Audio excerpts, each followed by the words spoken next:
연말이 되면 꼭 해야 하는 일들이 있죠.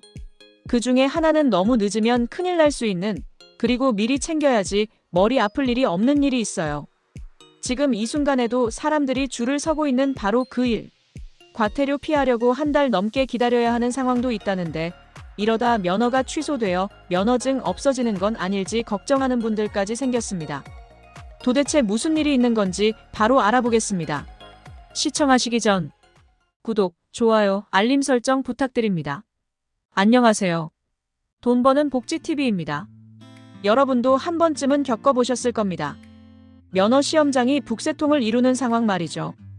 고등학생들이 면허 시험을 보려고, 또 회사원들은 올해가 지나기 전에 서둘러 필요한 절차를 밟기 위해 한꺼번에 몰리면서 시험장마다 대기 인원이 폭발하고 있습니다. 도대체 왜 이렇게 됐을까요? 바로 2022년에 개정된 도로교통법 때문입니다. 원래는 1종 면허 소지자는 7년마다, 2종은 9년마다 갱신을 해야 했습니다. 하지만 이제는 모두 10년으로 통일되면서 올해 갱신해야 하는 대상자 수가 폭증하게 된 거죠. 2024년 적성검사와 면허증 갱신 대상자는 약 395만 명에 달하는데, 이 중에 140만 명은 아직도 절차를 완료하지 못한 상태라고 합니다. 더군다나 이달 말까지 80만 명이 추가로 몰릴 예정이니 상황은 점점 더 심각해질 겁니다.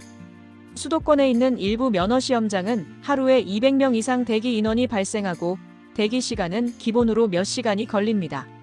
그러나 다행히도 이 문제를 해결할 수 있는 아주 쉬운 방법이 있습니다. 많은 분들이 모르고 계시는 방법이기도 하죠. 바로 온라인 신청입니다.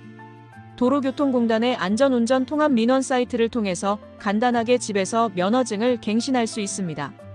온라인 신청 대상자는 최근 2년 내에 국가건강검진을 받은 1종 보통 면허 소지자와 69세 이하의 2종 보통 면허 소지자입니다. 준비물도 간단합니다.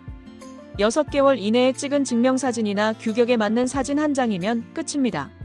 그리고 오전 7시 30분부터 오후 10시 사이에 실명 인증만 하면 쉽게 갱신 절차를 완료할 수 있습니다. 갱신한 면허증은 신청한 날짜에 맞춰 선택한 장소에서 찾아오면 됩니다. 단, 방문할 때 기존 면허증은 반드시 챙기셔야 합니다. 그렇다면 수수료는 얼마일까요? 1종 면허와 70세 이상 2종 면허 소지자는 일반 면허증 갱신이 16,000원이고, 모바일 IC카드형 면허증은 21,000원이 듭니다. 2종 면허는 일반 갱신이 10,000원이고, 모바일 IC카드는 15,000원이죠. 만약 적성검사를 받아야 한다면 신체 검사비는 별도로 부과되니 추가 비용이 발생할 수 있습니다. 혹시 갱신 기간이 지나면 어떻게 될까요? 과태료가 부과됩니다. 1종 면허의 경우 3만원, 2종은 2만원입니다.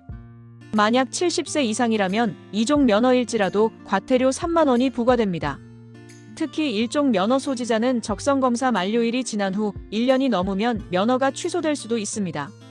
갱신을 미뤘다가 기간을 넘겼다면 재발급은 어떻게 해야 할까요? 5년 이내라면 신체검사와 학과 필기시험에 다시 응시해 재발급 받을 수 있지만, 5년이 넘으면 모든 과목을 다시 시험 봐야 합니다. 그러니 귀찮음을 피하고 싶다면 절대 갱신 기간을 놓치지 않는 게 중요합니다. 이처럼 많은 사람들이 연말이 되면서 시험장에 몰리는 이유도 이 때문입니다. 다시 시험을 보는 것은 너무 번거롭고 까다롭기 때문이죠. 그렇기 때문에 서둘러서 준비하는 것이 좋습니다. 한국도로교통공단에 따르면 면허 시험장의 대기 시간이 기본 4시간은 걸릴 예정이라고 하니 지금 당장 온라인 신청을 고려해 보시는 것을 강력 추천드립니다.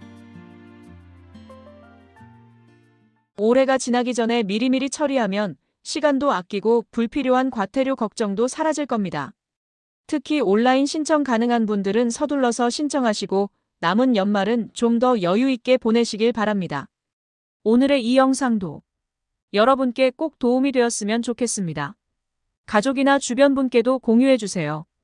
돈 버는 복지TV는 여러분들의 행복한 삶을 응원합니다. 영상 끝까지 시청해주셔서 감사합니다. 더 좋은 영상으로 다시 찾아뵙겠습니다. 지금까지 돈 버는 복지TV였습니다.